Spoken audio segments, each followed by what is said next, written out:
তো বন্ধুরা, আপনারা দেখতে পাচ্ছেন আমাদের এলাকার রাস্তাটা কিন্তু খুবই খারাপ। দেখেন এখানে মানুষজন চলাফেরা করতে পারতেছে না, এখানে কিন্তু অনেক অসুবিধা হইতেছে। ঠিক আছে, তো আপনারা দেখেন এখান থেকে কিন্তু অনেকে অনেক কিছু দেখতেছে। আপনারা আমার সাথে আসেন। তো দেখতেই পারতেছেন আপনারা, মানুষ কিন্তু চরম ভোগান্তিতে পড়ছে। এই রাস্তাটা কিন্তু বালুর টাকা অলরেডি খায়া ফেলছে। তো ওই যে দেখেন এখান দিয়ে তাদেরকে দেখান যে রাস্তাঘাট কিন্তু চলতে পারতেছে না। ঠিক আছে, মানুষজনের অনেক অসুবিধা হইতেছে। এই যে দেখেন এনারা কিন্তু এইখান দিয়ে আসতেছে, রাস্তায় বালুর টাকে রাস্তাটা খায়া ফেলছে।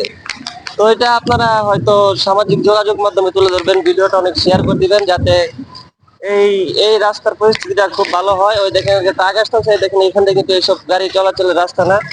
তবুও মানুষজন মনে করেন যে এখান দিয়ে অনেক ভোগান্তিতে আছে, মানুষজন স্কুলে যাইতে পারতেছে না, মানুষজন বাজার করে বাড়ি যাইতে পারতেছে না। আর এখানে দেখেন এই যে কিরকম একটা অবস্থা, গাড়ি উল্টা পড়ার ভাও।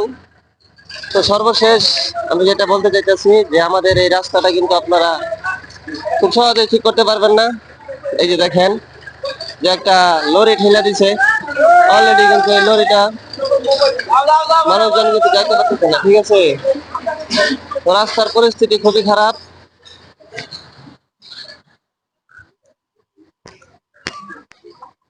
এই যে বালুর ট্রাক। বালুটা নষ্ট করতে হবে, বালু নদীর বুকে এটা চলতে না।